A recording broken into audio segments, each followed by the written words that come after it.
Hello and thanks for joining me, Olamide Onifade, on Space and Style, your window into the world of real estate, architecture, interior design trends, and much more. It is a common phenomenon to find two or more people owning property jointly for various reasons. Some may decide to contribute their resources to acquire a property, or in another circumstance, they may inherit the property jointly from a loved one. So today we're going to be explaining the common types of joint ownerships of property, as well as the pros and cons of owning it if you're about to buy or already own a joint property.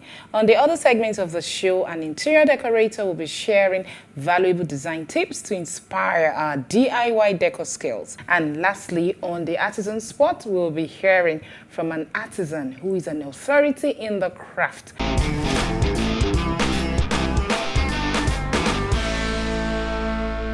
Welcome back and thank you for staying with us. So to delve into our main conversation on joint ownership of property, I have Kodinma Anaka with me in the studio.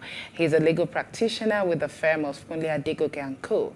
He has particular interest in white-collar crimes, family law, and civil-stroke criminal matters. Thank you, Kodinma, for being with us today. So mine, Olamide. I must say, you look quite exquisite today. Kodinma. Thank you very much. You're welcome. Yes. So, how's practice been? The practice has been fine. You know, it has its ups and downs, but by the grace of God, everything has been going well. You know, things are just, falling in lines in pleasant places. You're looking very sharp. Thank you for the compliment. Yeah. So, going on to this topic, yes. It's about joint ownership of property. Okay. You know, these days a lot of people are acquiring properties, and because of the economy, it's more convenient to own properties, you know, jointly, especially for couples. But there's a lot of legal implication in this. Yes. And I bet you a number of people do not understand what they're going into when they acquire property jointly. So I'd like you to please shed a lot of light on this. So the first thing will be, what is joint property? What is joint ownership of property? Okay. Before I go into what joint ownership of property means, I think it is pertinent to state that there are several ways to acquire property in Nigeria. Now, you can choose to acquire property alone, or you can choose to acquire property with another person or a group of individuals. Now, when you choose to acquire property by yourself, it's called ownership in severalty. But when you decide that maybe for some reason or the other, it's in your best interest to own property with another person or a group of persons, it's called a concurrent estate or joint ownership.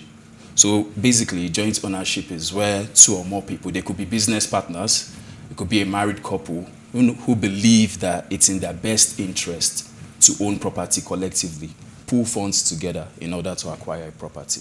So that is just the simplest definition of a joint ownership. So in all of this, yes, in joint tenancy, what are the types of joint tenancy that we have?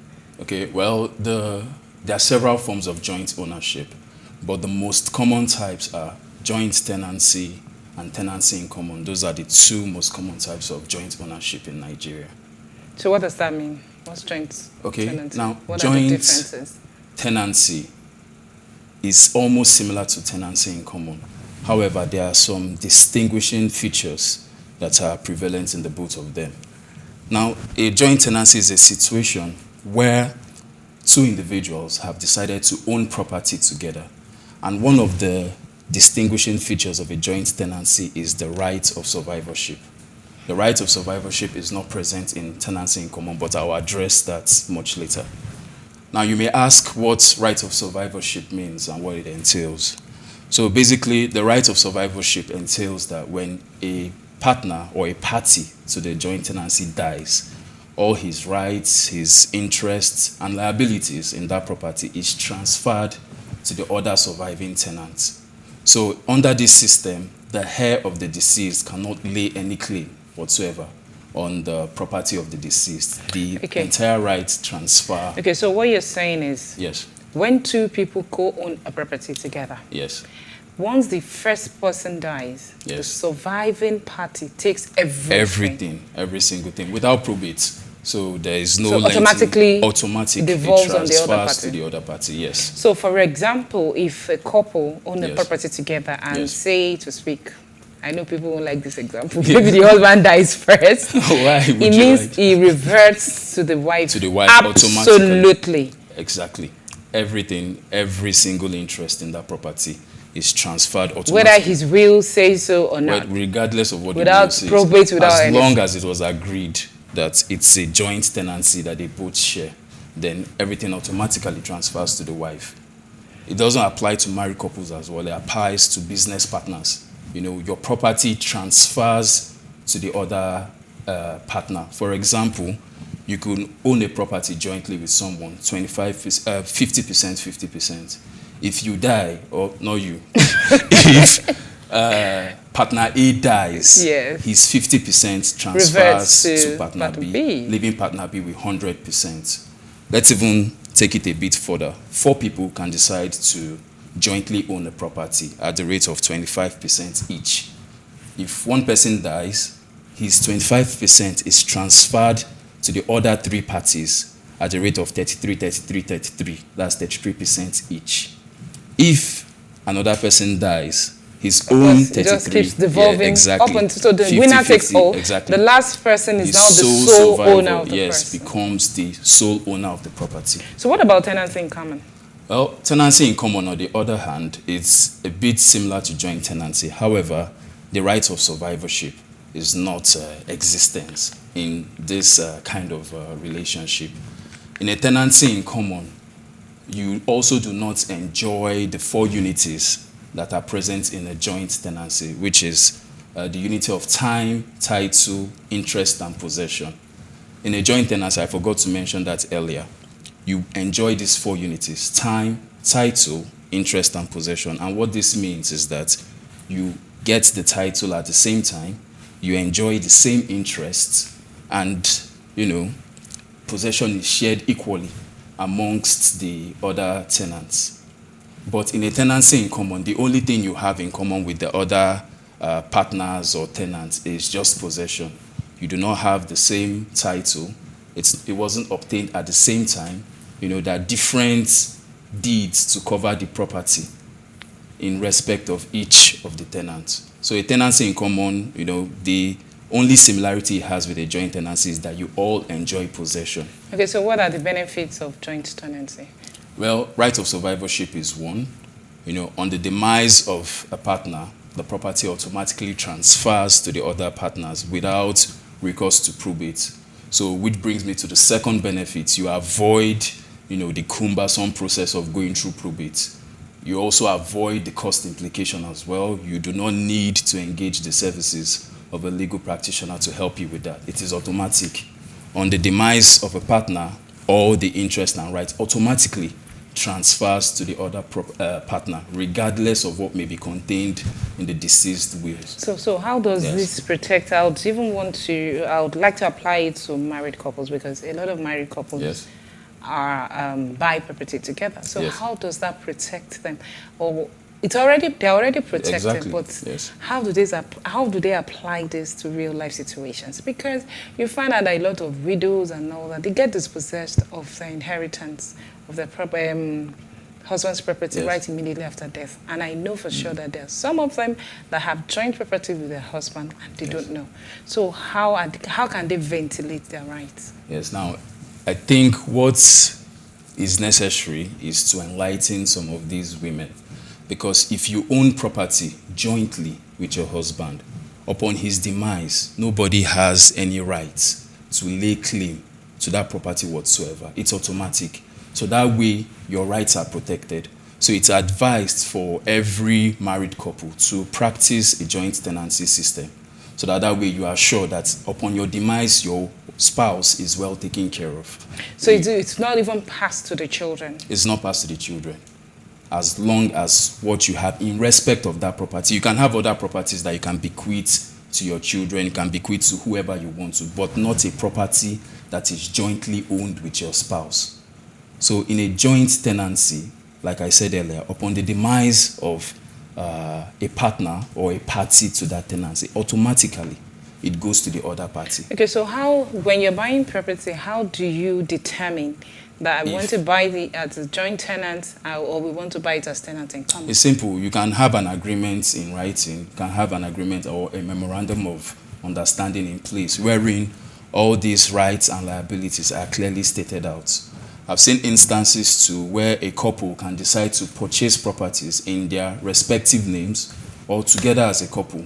For instance, you can find the assigner on one part assigning all his interest in that property to Mr. and Mrs. A and B.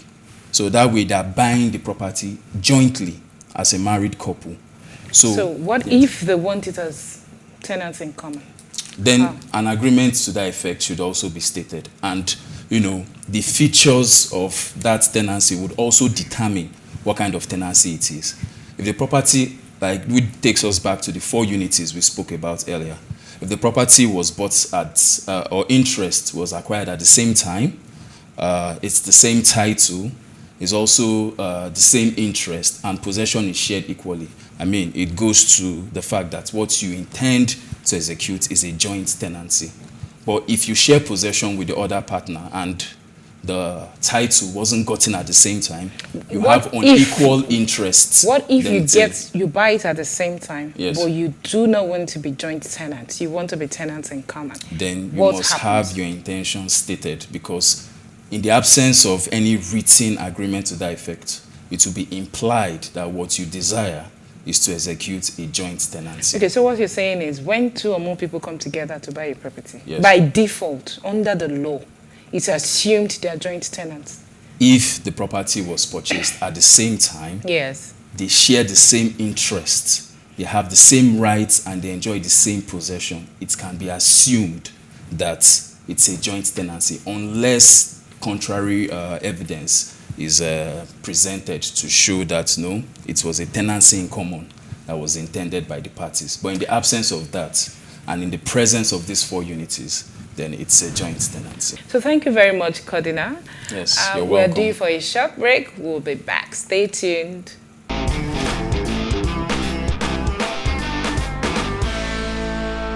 Thank you for staying with us, and you're still watching Space and Style.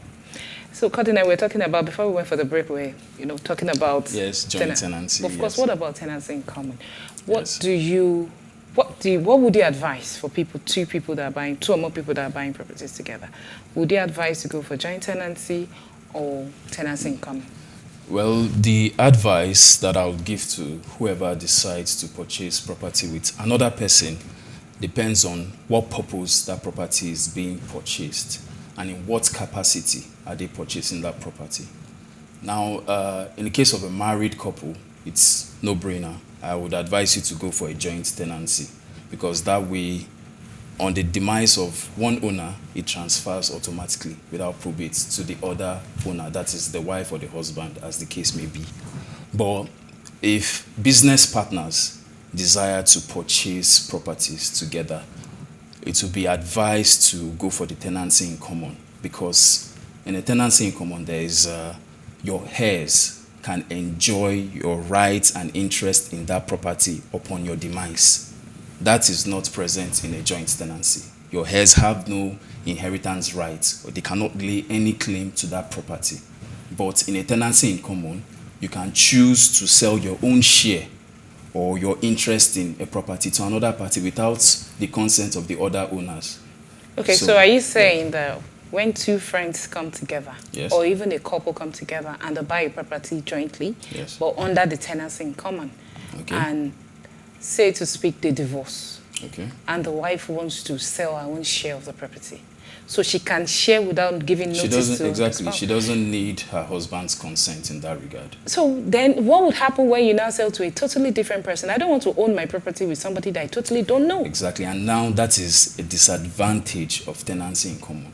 Because since you are allowed to freely sell your own share of the property, what it means is that when a third party comes in, the other owners will be forced at that point to share ownership with that person.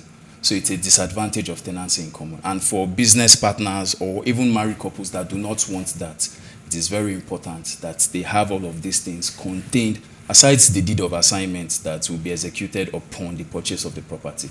A memorandum of understanding should also be executed, so that upon the demise, certain terms and conditions will be stated, and those things must be complied with. So what about when one party intends to mortgage the property? Say to speak, under joint tenancy, Okay. what happens? What's the model? Now, if a party decides to mortgage the property under a joint tenancy, in a joint tenancy, you own the property together as a legal entity. So a party cannot on his own decide to mortgage the property without the consent of the other owners. If he does that, he would have acted on his own will and ultra vires. So the consent of the other owners must be obtained first before you can mortgage that property to obtain any facility at all. Now, if that is done without the consent, what it means is that the other parties would be forced to now discharge that loan that had been obtained by the defaulting party. So it's simple. They can go to court and have all of that sorted out. They can decide to discharge the loan and then claim for whatever expense that must have been incurred from the party who went to obtain a facility without their consent. So that is fraud. What about under tenancy in common? Well, under tenancy in common, since you have your Individual own, shares. exactly, your own interest and your own share in that property, you really do not need the consent of the other owners. You can take your own share and use it to obtain a facility from a bank or whoever is giving Okay, so out what you're the- saying is, if, say to speak, 4 people own a property, so that means you own just 25% share. Exactly. So you can only... Exactly. Use your 25% to obtain. So a what loan. if, in a case of default, what happens? If you default, Yes. then the owner or the creditor may decide to come after your own interest in that property, your own share, because that was what was actually used to get the loan. So he can't go after 26%, he can't go after 27%, he can't go after 50%. He can only go after your 25%. So you're saying the creditors don't need the consent of the other parties? Well, So I just wake up one day and the bank shows up and says, sorry, we need 25%. How do you devise that physically? How does... then you can either have a roundtable discussion where it can be partitioned, you understand? If it's a building, let's say for instance, you can go to court to obtain a court order granting partitioning of that property. So you can decide to sell the property, divide it amongst 4 persons, and then use the proceeds of one of the party, that is the party that obtained the loan facility, to settle off his debts. If his 25% is not enough, then it's on the creditor to find other means of liquidating that loan. It doesn't have to be in respect of that property that was So owned. for joint tenants, Yes. in case of a divorce, what happens? If they're married couples and they decide to divorce, how is that? What happens Your in that? divorce should not affect the ownership of the property. Yes, for some reason the relationship may not continue again. We may decide to go our separate ways, but it's a property that we own jointly. So you cannot on your own accord decide to sell off the property or use the property as you please. We don't need to come together in conjugal bliss, but for the mere purpose that we have this property. We are running out of time quickly, Yes. so I'd just like to ask Yes. the last question. So if, for example, a married couple that own the property jointly as joint tenants, Yes. what if they decide to revert to tenancy in common? Is it possible? When they had it in writing, Yes. it will be very difficult to revert, because that would be a breach of the covenant that was contained in whatever document was signed, the deed of assignment or an... No, even when both of them are in agreement. Well, if they both agree, then in the absence of any other thing contrary, then they can decide to split their own portions of that property. Then and go can their separate one ways. party buy out the other? If the other party consents to it, why not? If it's my desire that my spouse pays me for my interest in that property, he can. But he must pay me in full for what I own in that property. Yes, so there's no problem out with that. of time. Yes. I wish we could continue this conversation, but Yes. unfortunately we're out of time. So Okay. quickly, what Okay. would you advise between couples and all that, how to go about it? Like I said earlier, it depends on the purpose for which the property was obtained. If a married couple decides that, because we're in love with each other and all, let us obtain a property jointly, then that's fine. You understand? But they can also obtain it as tenants in common. Yes, if that is what they intend. So that way, if they go their separate ways, I know that I'm taking my own share of the property. Now, it doesn't apply to married couples alone, even business partners. For business partners, I would advise a tenancy in common. So that way, your heirs can inherit your own portion of the property. Because a joint tenancy would not be favorable in that regard. Wow, thank you very much, Kodinma. It was really insightful. Yes, thank you for sharing your time with us. Yes. As usual, we have run out of time and we must end the conversation with our guest. And I believe that you know what to do now if and when you buy into a joint property. Coming up next is the design tip of the week. Enjoy.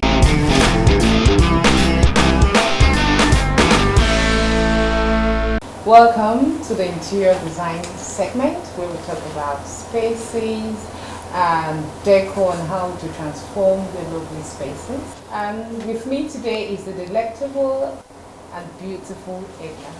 Thank you, Edna, for coming again. Thank you so much. Okay, I love today's topic. It's talking about home decor trend 2021. I very much love this topic because I love trends, and there are a lot of things that are trending this 2021. Even due to the COVID, a lot has changed. Oh, really? Yes, a lot of things have changed. Like for instance, the number one trend on my list is home office. After the COVID, people started realizing that you need to have an office in your home. So those are the new trends. Even gyms. Having a gym in your apartment, it's a new trend. Then flowers, I have one here. I was going to say that. Yeah, like it's a new trend. It has been there before, but these days, a lot of people want to infuse flowers, plants into their space, their offices, their homes, their store. I feel like it is here to stay, and we are loving the vibes it gives. Okay, so my question is, which is better? Okay. The live ones or the artificial ones? Because Okay, I see a lot of artificial ones. There have been a lot of arguments when it comes to artificial and live plants. For some interior designers, they feel like live plants is the best, but maintaining live plants is not easy. I can tell you for a fact. Maintaining live plants is so not easy, and you're not sure when they are going to leave. They can die at any time if you're not taking care of them properly. So for me, I always advise artificial plants because they can last you for a very long time, and it is economical. But when it comes to plants has a lot of benefits. When it comes to your health, your living, I'm talking about living plants. Living plants just tend to make you rest better. You breathe better in your space. The oxygen. It's also very, it has this healing effects when it's in your space. So, but all that, you don't get to feel it in artificial plants. But for aesthetics, I'm going to choose artificial plants because they are economical. They're not going to die tomorrow. So another thing that we have in our trend is pampas grass. They are dried grass. They are new trends. They were not there like that before. And people are loving them. We are loving them. We've used it in a lot of space. And it's a wonderful thing to have them in your space. Then another trend, smart homes. I have clients that request for smart homes, but they really do not know what smart home means. When you talk about smart homes, you talk about automated curtain, automated blinds. You can be in your office, and yet you're controlling everything in your house. How convenient. Like, it is really amazing to have smart homes, but they are quite pricey. Smart homes are pricey, but they're here to stay. It's very convenient. You can be anywhere and you're controlling your TV. You can see what is happening in your space. So that's a very new trend. Then dark colors. Dark colors are also very trendy when used properly. So you cannot just throw in dark colors if you don't know what you're doing. Space and style. I hope you enjoyed the tips given, and I hope you incorporate them into your DIY interior designs. And to end the show this week is the artisan spot.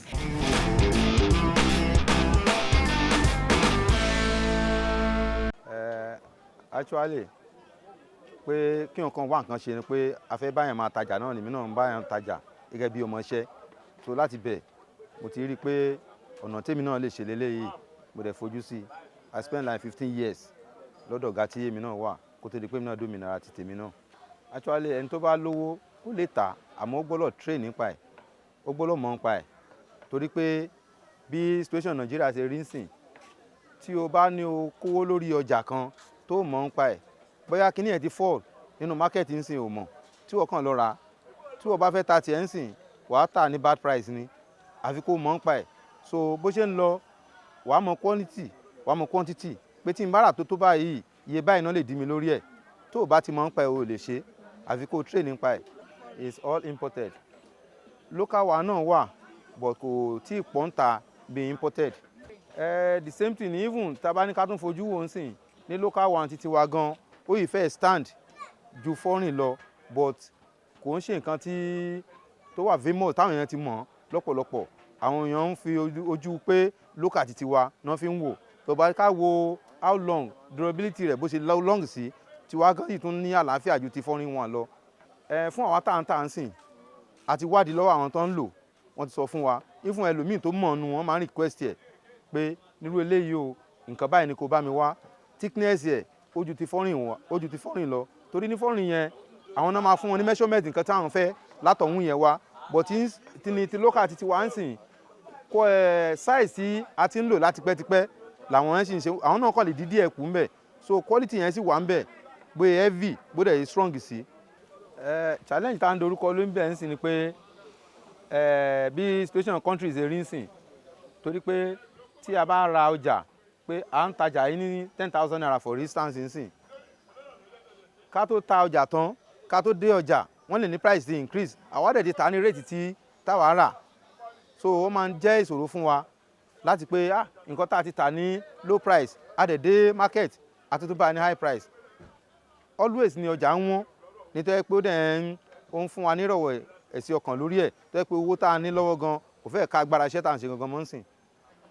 N pé bí technology ṣe wà ń sìn, ifun bó ṣe jẹ́ pé bí irú àwọn tó mọ̀ pé ní baby color tíyàn wá rí color yẹn, àwọn tó jẹ́ àwọn expert nínú dí àwọn furniture yìí wọ́n lè ra bí off white ń sìn, wọ́n gbé kalẹ̀ kán sọ fún àwọn tó fẹ́ bá wọn spray pé nǹkan tá fẹ́ gbé kíkiní ìgbéjáde nìyẹn, ó máa gbé jáde mi fún bí irú plain color nìyẹn o, kò lè wọn lè rú àwọn tó jẹ́ design color ṣe. Kò ń ṣe pé mi ń ṣe pẹ̀lú ṣeréṣeré, ní tí mo ń ṣe pẹ̀lú life mi tí mo fi ń tọ́ ìyàwó àtàwọn ọmọ mi tí wọ́n fi graduate tó wà ní university sí wà ń bẹ nísìnyí, so ní tí mo lè fi sọ́mọ lọ́wọ́ ni.